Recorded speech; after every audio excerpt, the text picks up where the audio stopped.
The sound of Andrea's wine glass hitting my antique mahogany table made my fingers twitch. She'd been doing it all evening, that deliberate, sharp tap, tap, tap that screamed for attention. I caught her eye across the family dinner table, and there it was, that smirk I'd grown to despise since Germain's passing 6 months ago. My name is Paris, and this was supposed to be a simple Sunday dinner, but nothing had been simple since I lost my husband. This house has such potential, Andrea announced, swirling her red wine. Just imagine what it could be with the right updates. Her eyes swept across the living room, past the family photos Germain and I had carefully arranged over our 15 years together. I stabbed my fork into the roasted chicken I'd spent hours preparing. The house is perfect as it is. Oh, honey. Andrea's patronizing tone made my best friend Brooke shift uncomfortably beside me. You can't possibly maintain this place on your own. I mean, look at that wallpaper in the foyer. It's practically screaming for a renovation. The wallpaper Germain and I had picked out together during our first year of marriage. I took a slow sip of water, willing my voice to stay steady. I managed just fine. For now, Andrea said, her voice dripping with false concern. She turned to her husband, Tom. Remember what Mom always said about this place? How it should stay in the family?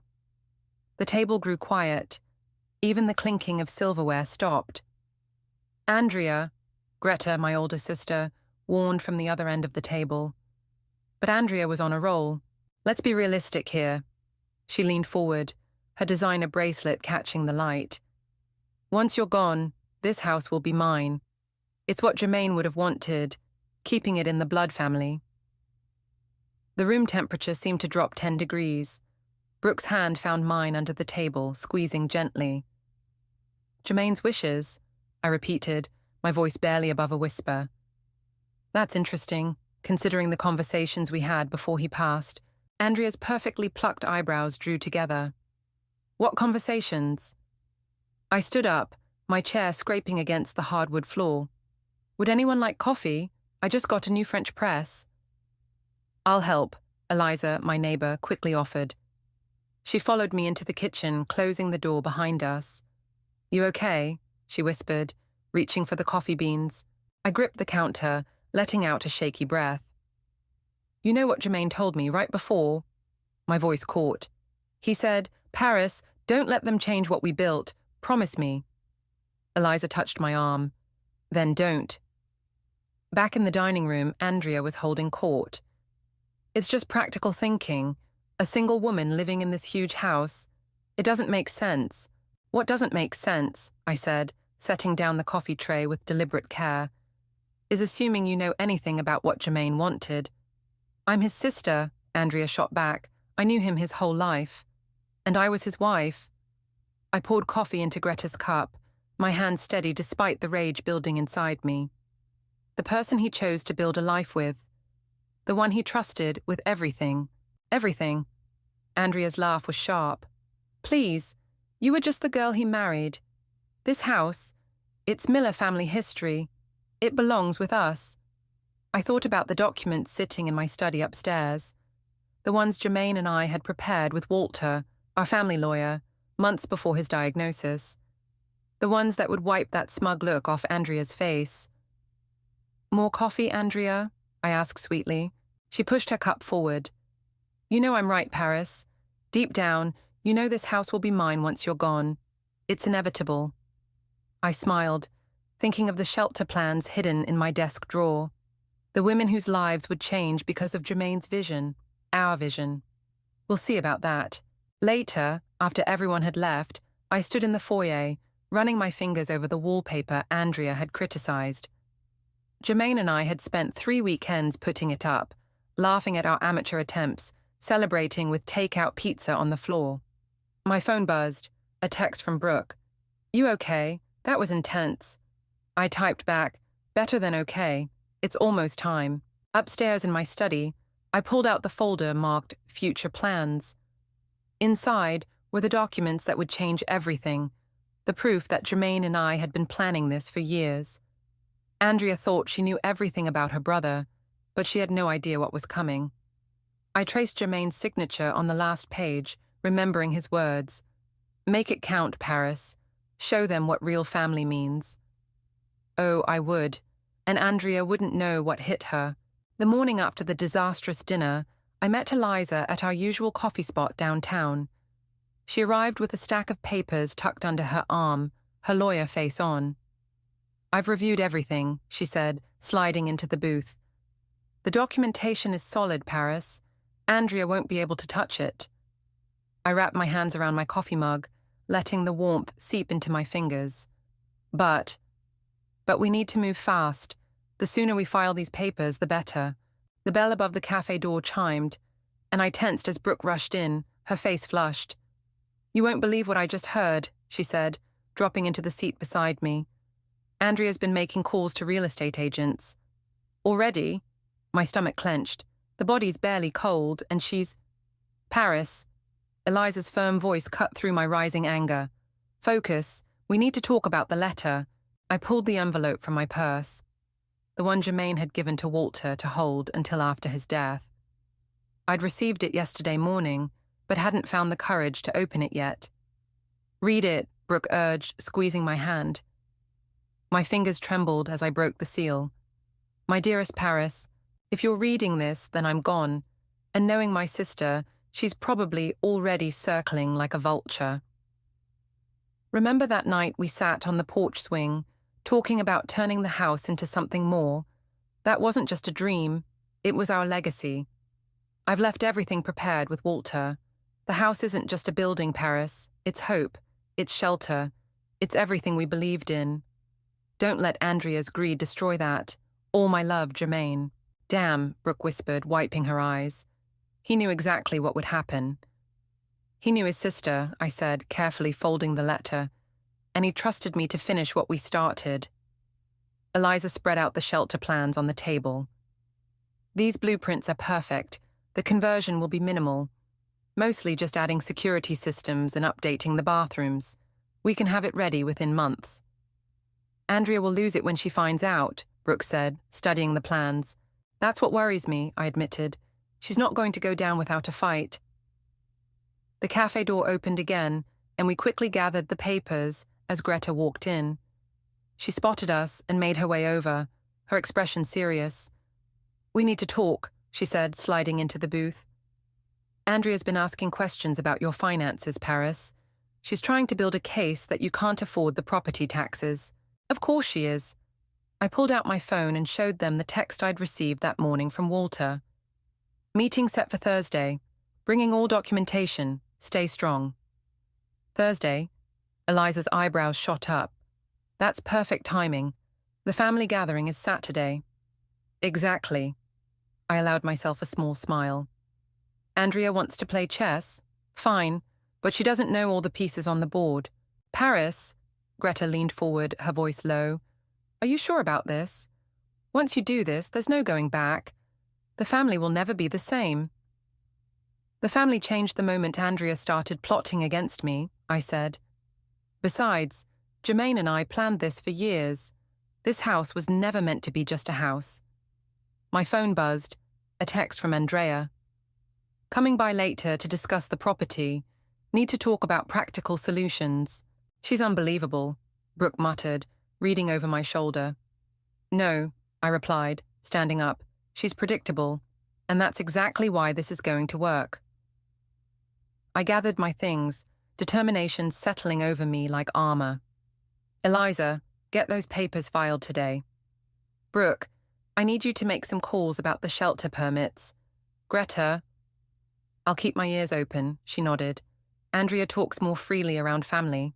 As I walked to my car, another text came through, this one from Walter. Found something interesting in Germain's old files. Come to the office ASAP. I smiled, thinking of the look on Andrea's face when she realized just how thoroughly her brother had outmaneuvered her. Germain had always said timing was everything, and he was right. The house wasn't just bricks and mortar. It was a promise to help women who needed a fresh start, just like I'd needed one when Germain first brought me home. Andrea saw it as a trophy to be won. I saw it as a mission to be fulfilled. Let her come by later. Let her make her threats and demands. Every move she made just brought us closer to the moment when everything would change. I started my car, Jermaine's letter safely tucked against my heart. "Watch me, my love," I whispered. "Watch me make it count." Walter's office smelled of old leather and coffee when I arrived. He was already pulling files from his cabinet, his reading glasses perched on his nose. "Look at this," he said without preamble, spreading documents across his desk. "Andrea's been busy. These are inquiries from 3 different real estate agencies, all dated within weeks of Jermaine's passing." I leaned forward, scanning the papers. "She's been getting valuations on my house?"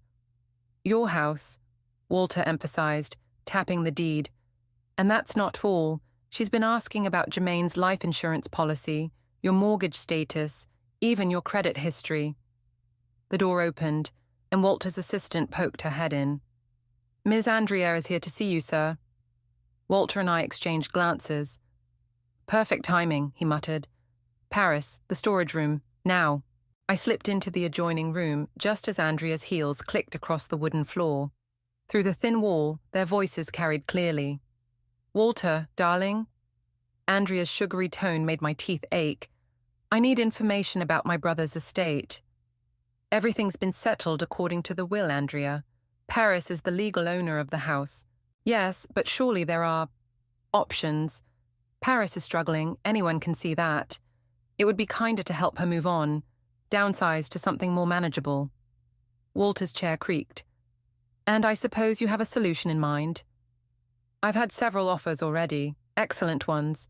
The market's hot right now, and that neighborhood is very desirable. If Paris sells now..." "If Paris sells," Walter's voice sharpened. "You seem very invested in property that isn't yours. That house belongs in the family. Real family. Not some charity case Jermaine married out of pity." My hands clenched into fists, but Walter's response was calm. "Careful, Andrea. That charity case is your brother's widow and the legal owner of the property. For now." Andrea's voice dropped. "But we both know she can't afford the upkeep. The property taxes alone are none of your concern." Walter's tone was final. "Now, if there's nothing else?" After Andrea left, I emerged from the storage room, shaking with anger. "She's been showing my house to buyers." "She's been trying to," Walter corrected, pulling out another folder. "But that's not what I called you here for. Look at this." He handed me a document dated 3 years ago. As I read, my eyes widened. "Jermaine knew," I whispered. "He knew she'd try something like this." "Your husband was a smart man." Walter smiled. "And he left us everything we need." My phone buzzed. A text from Eliza. "Documents filed. Also, you need to see this." Attached was a screenshot of Andrea's social media post. "Family dinner this Saturday. Time to discuss some exciting changes for the old Miller house." "She's planning something for Saturday," I said, showing Walter the post. "So are we." He handed me another envelope. "These are the final shelter proposals. Everything's ready." I drove home, my mind racing. Andrea's car was in my driveway, and she was sitting on my porch like she owned it. "We need to talk," she said as I approached. "No, we don't." I moved to pass her, but she blocked my path. "I have buyers ready to go. 7 figures, Paris. Think about it. You could start fresh somewhere else." I met her gaze. "Like Jermaine wanted me to start fresh somewhere else when you tried the same thing 15 years ago." She blinked. "What? Oh, you didn't think I knew about that. How you tried to convince him I was only after his money. How you showed him photos of me with my ex, claiming I was cheating."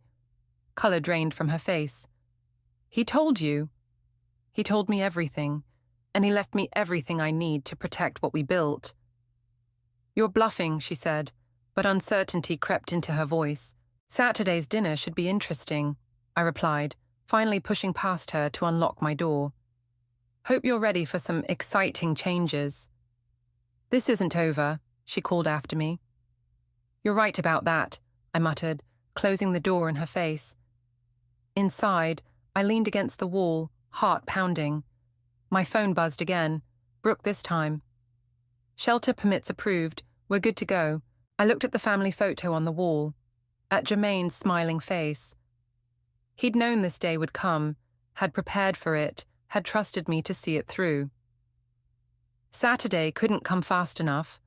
Andrea thought she was orchestrating some grand takeover, but she had no idea she was walking right into our trap. I touched the documents in my bag, thinking of all the women who would soon find sanctuary here. "The house will be yours once I'm gone?" I whispered, remembering Andrea's words. "We'll see about that." 3 days before the family dinner, Greta showed up at my door with a box of old photographs and a worried expression. "You need to see this," she said, pushing past me into the living room. She spread the photos across the coffee table, pointing to one in particular. "Remember this?" The photograph showed Jermaine and me on our wedding day, but in the background, partially obscured, was Andrea holding what looked like papers. "Those documents she's holding," Greta's voice dropped. "They're the original deed to this house. I overheard her talking to her friend yesterday. She's planning to claim Jermaine promised her the house before he met you." I picked up the photo, studying it closer. "She's really getting desperate, isn't she?" The doorbell rang again. This time it was Brooke and Eliza, both looking flushed with excitement. "We found something huge," Brooke announced, pulling out her tablet. "Andrea's been hiding financial troubles, big ones." Eliza nodded, sitting down. "She's underwater on her own mortgage, 3 months behind on payments." "That explains the urgency," Greta said. "She's not just being spiteful, she needs money." I was about to respond when my phone rang. Walter's name flashed on the screen. "Paris," he said without preamble. "Andrea just left my office. She's claiming to have written proof that Jermaine promised her the house. Says she's presenting it at Saturday's dinner." "Let me guess. Dated before our wedding?" "Exactly. She's getting sloppy, Paris. Desperate people make mistakes." After hanging up, I turned to find 3 pairs of eyes watching me expectantly. "We need to move up our timeline," I said. "Eliza, how fast can you get those shelter permits processed?" "Already done," she replied.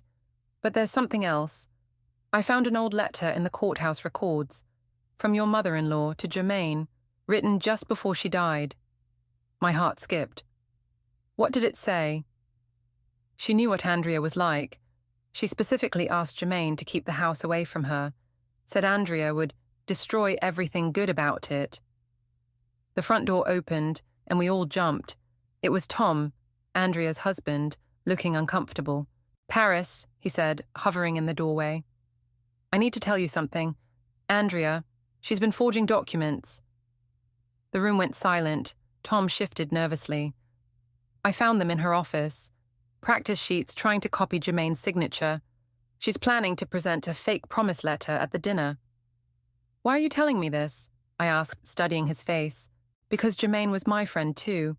And because—" He pulled out his phone, showing us a text thread. "She's been lying to me about everything. The house, the money, all of it." Greta stood up. "Tom, we need you to tell us everything." For the next hour, Tom revealed Andrea's entire plan. The forged documents, the potential buyers, who didn't actually exist, the manufactured evidence of my supposed financial troubles. "She's presenting everything at dinner," he finished. "She thinks she has everyone convinced." "Perfect," I said, surprising them all. "Let her present her case. Let her show everyone exactly who she is." "Paris," Brooke warned. "That's risky." "No," Eliza interrupted, catching on.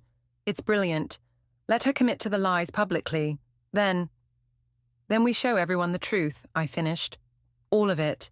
I went to my study and returned with a small wooden box. The one Jermaine had given me on our last anniversary. "What's that?" Greta asked. I opened it, revealing a USB drive and a stack of letters. Insurance.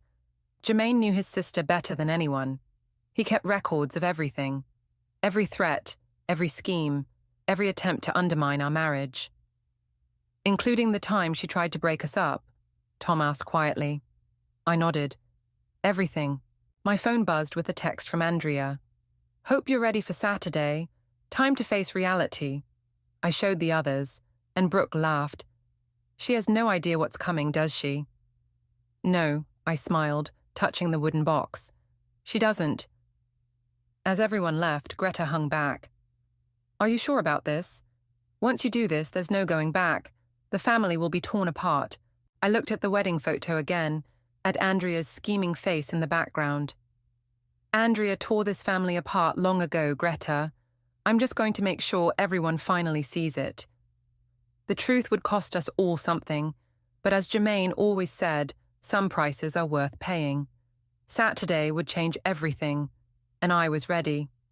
Let Andrea bring her forged documents and fake promises. I had something better, I had the truth, and it was time to set it free. Friday night's family meeting was Andrea's idea. A casual gathering before the big dinner tomorrow, she'd said. But as everyone filed into my living room, the tension was anything but casual. I thought we could all discuss the future of the house, Andrea announced, perching on the edge of my favorite armchair like she already owned it. As a family. Funny, I said, setting down a tray of coffee. I didn't realize my house was up for discussion. Our house, Andrea corrected sweetly. The Miller family house. Eliza, who'd insisted on being present as my lawyer, cleared her throat. Perhaps we should clarify the legal status. Oh, let's not get technical, Andrea interrupted, pulling out a folder. I have something more important to share. I caught Tom shifting uncomfortably on the couch, his eyes fixed on the folder. He knew what was coming. I found this in Jermaine's old things, Andrea continued, removing a letter. Dated 3 months before he met Paris. The paper trembled slightly in her hands as she read, Dear Andrea, you've always loved this house as much as I have. When the time comes, I want you to have it. It should stay in the family. Brooke snorted. Convenient timing. It's his signature, Andrea insisted, passing the letter around. You all know his handwriting. I sipped my coffee, watching as the letter made its way through the room. When it reached Greta, she studied it carefully. Interesting, Greta said. The ink looks remarkably fresh for a 15-year-old letter. Andrea's cheeks flushed. Well, I had to make a copy. The original was damaged. Of course it was, I murmured. The point is, Andrea pressed on, Jermaine wanted this house preserved as a family home, not turned into some shelter. The room went silent. I set down my cup slowly. How did you know about the shelter plans? Andrea's face paled slightly. I heard rumors. From going through my office, I asked, or from hiring that private investigator to dig through my papers. That's ridiculous, she sputtered. I would never. The investigator's name is Marcus, I cut in. He came to me last week, very apologetic. Seems his conscience got the better of him.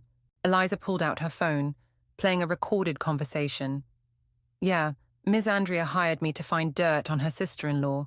Wanted anything that could prove financial instability. Andrea jumped to her feet. That's illegal. You can't record. Marcus recorded it, Eliza corrected, in a one-party consent state, totally legal. This is all very interesting, I said, standing up. But since we're sharing documents, I retrieved my own folder. I have something too.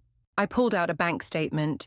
This shows multiple withdrawals from your account to various real estate agents. Curious, since you claim to have buyers lined up, but none of these agents have any record of listing appointments. You went through my bank records. Andrea's voice rose. No need, Tom spoke up quietly. I showed them. Andrea whirled on her husband. You what? Enough, Andrea, he said firmly. No more lies. While we're at it, I continued, should we discuss the forged documents on your computer? The ones where you practiced Jermaine's signature? The colour drained from Andrea's face. You can't prove. Actually, Eliza interrupted, Tom gave us access to your home office computer. The files are quite clear. Andrea's composure cracked. This house belongs with real family. Not some charity case who trapped my brother into marriage. Trapped him, I laughed. Is that what you told yourself when you tried to break us up? When you hired that woman to flirt with him at his office? What? Several voices exclaimed. Oh, yes, I nodded.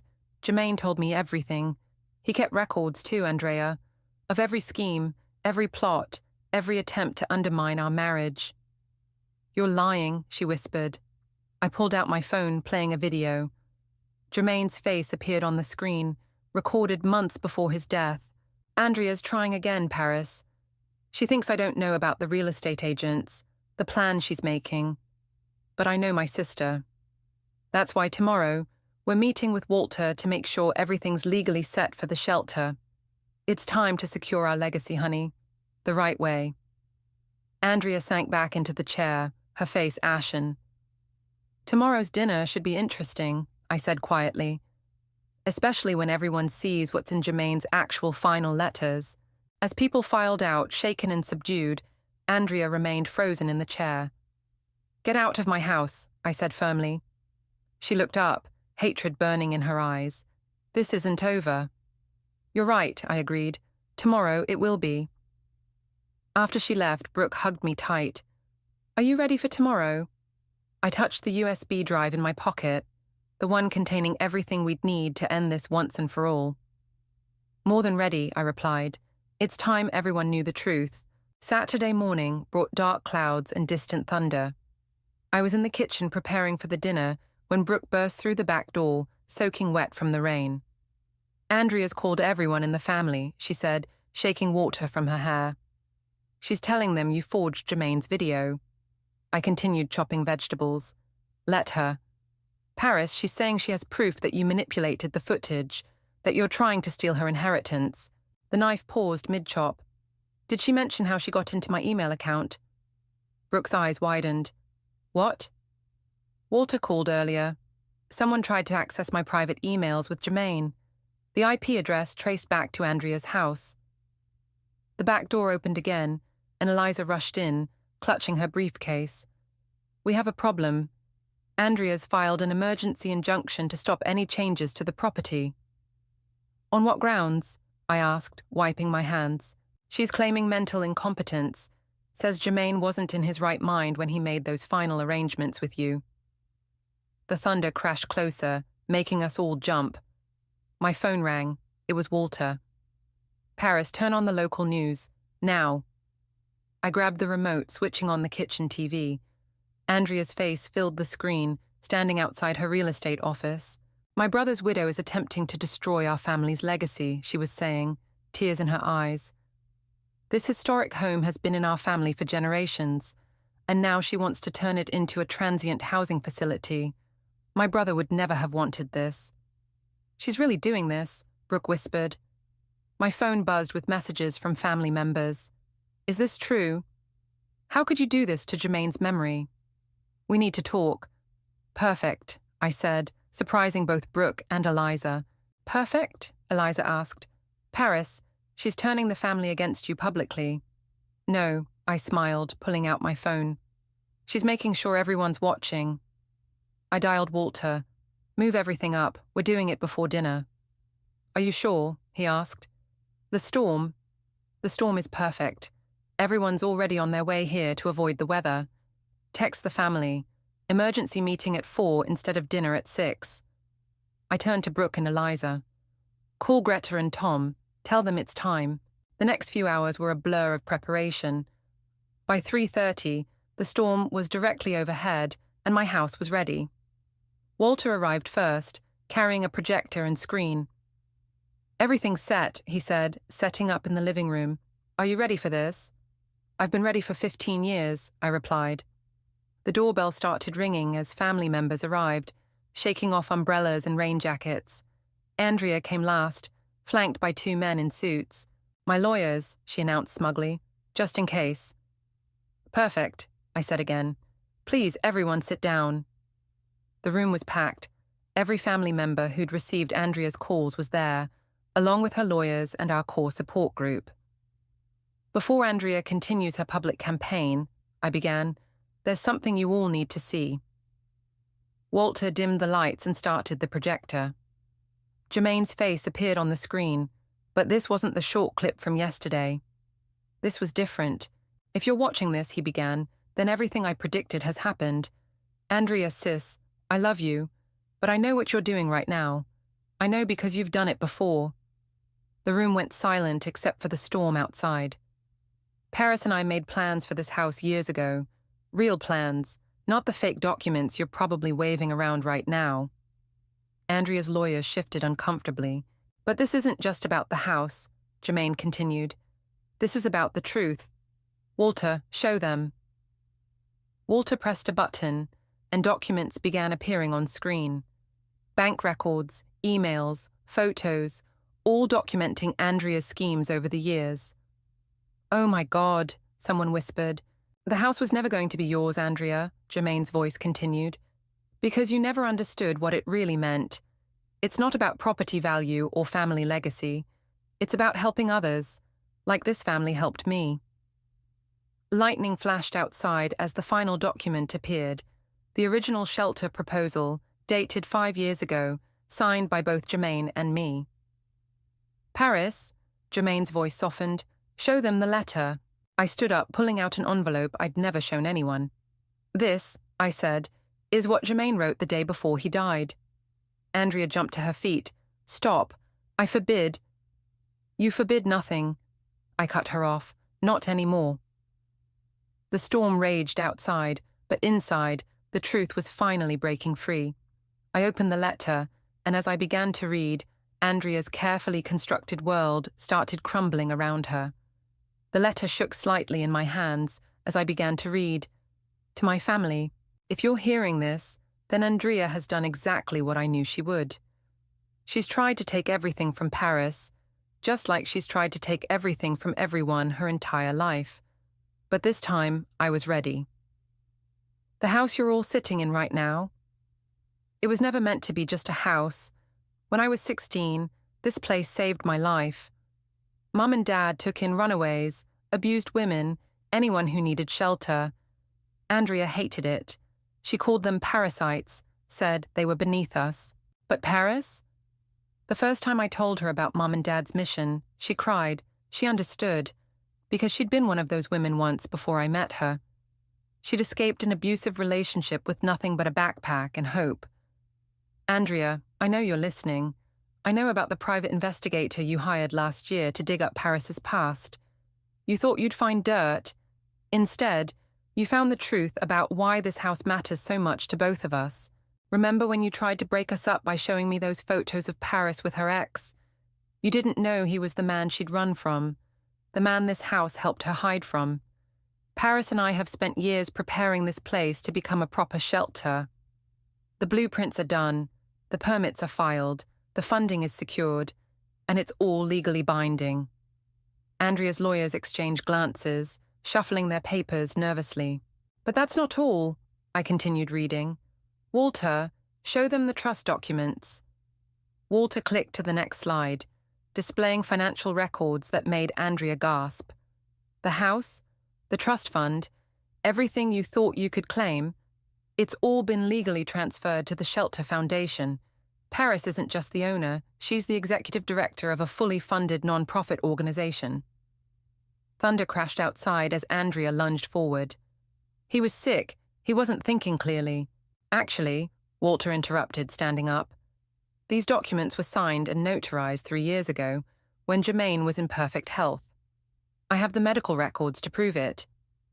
I kept reading. And Andrea, that trust fund you've been counting on, the one you've already spent in your head, I've donated it all to the shelter's operational costs. Every penny. No, Andrea whispered, sinking back into her chair. You can't. I can, and I did, Germaine's words continued, because some things are more important than greed. Some things are about legacy, the real kind, not the kind you can sell to the highest bidder. The room was dead silent except for the storm outside and Andrea's ragged breathing. Paris, I read the final paragraphs, my voice steady. I know you'll make this work. You understand what this house means, what it can do. You lived it. And now you'll help others live it too. To my family, support her, help her. Be the people Mom and Dad raised us to be. And Andrea, I forgive you, but I won't let you hurt anyone else. Love, Germaine. I folded the letter as Andrea's lawyers stood up, gathering their things. Miss Andrea, one said quietly, we'll be withdrawing our services. The injunction was filed under false pretenses. "You can't!" Andrea screamed, jumping to her feet. "I'll pay you double." "With what money?" Tom asked softly. "You've spent everything we had on this vendetta." Andrea spun toward him. "Shut up, just shut up." "No," he said, standing. "I'm done being quiet. I'm done watching you destroy people." "The shelter opens next month," I announced to the room. "Anyone who wants to help is welcome. This house has always been about helping people. Now it's official." Family members began standing, moving away from Andrea, some coming to hug me, others just nodding in support. "This isn't over," Andrea snarled, grabbing her purse. "I'll fight this." "No," Walter said firmly, "you won't, because the next document I file will be a restraining order, and after that, fraud charges for those forged documents." Andrea's face crumpled. She looked around the room, finding no allies, no support. With a choked sob, she ran for the door, slamming it behind her. The storm outside was beginning to clear as sunlight broke through the clouds. "Paris," Greta said, hugging me tight. "Germaine would be so proud." I looked around the room, at the family members wiping tears, at Tom's relieved smile, at Brooke and Eliza's triumphant grins. "The house isn't mine anymore," I said. "It belongs to everyone who needs it, just like it always should have." Outside, a rainbow appeared as the storm cleared, arching over the house like a promise kept. Somewhere, I knew Germaine was smiling. The war was over. Now the real work could begin. The morning of the shelter's opening, I stood in the foyer, running my fingers over the wallpaper Andrea had once criticized. The house smelled of fresh paint and new beginnings. "First resident arrives in an hour," Brooke said, checking her clipboard. "You ready?" Before I could answer, the doorbell rang. Tom stood on the porch, holding a box of photo albums. "These belong here," he said quietly. "Andrea, she took them when Germaine got sick. I found them in our attic." I opened the top album. There was Germaine as a teenager, helping his mother make up beds for their unofficial guests. Another showed him and his father installing the security system that would later become the foundation for our upgraded version. "She tried to erase this part of the house's history," Tom said. "But I thought, maybe the new residents would like to know the story." "They'll know," I assured him. "Every part of it." The sound of cars pulling up made us turn. Greta and Eliza were leading a group of volunteers, carrying welcome baskets and supplies. Behind them, Walter's car parked, and he emerged with a familiar wooden box. "Found this in the office," he said, handing it to me. "Thought it belonged here." Inside was a stack of thank you notes, dozens of them, written to Germaine's parents over the years from women they'd helped. The front door opened again. A young woman in a police uniform stepped in. "Officer Sarah," she introduced herself. "I'm here about the shelter's security protocols, but—" She hesitated, looking around. "I also wanted to say thank you. I stayed here once, 20 years ago, when the Millers took me in. This place saved my life." Tears pricked my eyes as I showed her the thank you notes. "Would you add yours to the collection?" As she wrote, more volunteers arrived. The house hummed with activity, beds being made, supplies being organized, security systems being tested. "Paris," Eliza called from the study, "there's someone here to see you." I walked in to find Andrea's daughter, Rachel, standing awkwardly by the desk. "Mum's in therapy," she said without preamble. "Real therapy this time. Dad insisted." She pulled out an envelope. "She wanted me to give you this, but she was too ashamed to come herself." The letter was brief. "Paris, I was wrong. About everything. I let greed poison what should have been sacred. Germaine knew who I really was, and he tried to help me see it too. I'm trying now. I'm sorry. Andrea." "She means it," Rachel said quietly. For the first time in her life, I think she actually means it. The doorbell chimed again. Our first resident had arrived. Through the window, I saw a young woman clutching a small bag, her eyes darting nervously. "That was me once," I said to Rachel. "Scared, alone, not sure who to trust." Can I help?" Rachel asked. Volunteer here sometimes. Of course, I smiled. That's what family does. We walked to the front door together. The young woman flinched as I opened it, but her eyes widened as she took in the warm, bright interior. Welcome home, I said softly. I'm Paris, and this... I gestured to the volunteers, the photos, the thank you notes, all the pieces of history and hope woven together. This is your safe place now. She stepped inside, trembling. I don't know how to thank you. Just live, I told her. Live and heal, and someday, when you're ready, help someone else do the same. As we showed her to her room, I caught sight of Jermaine's photo on the wall. He was standing in this very spot, arms open wide, that brilliant smile lighting up his face. The house didn't feel like a battleground anymore. The war with Andrea, the pain, the struggle, it had all transformed into something stronger, something healing. Paris, Brooke called. 2 more arrivals. I touched Jermaine's photo briefly. Watch this, my love. Watch how many lives we're going to change. The front door opened again, bringing with it more stories, more chances for healing. The house embraced them all, just as it had embraced me all those years ago. This wasn't an ending. It was a beginning. For the residents, for Andrea, for all of us. And as I welcomed another scared, hopeful face into our sanctuary, I knew this was exactly what coming home was supposed to feel like. The house wasn't just mine anymore.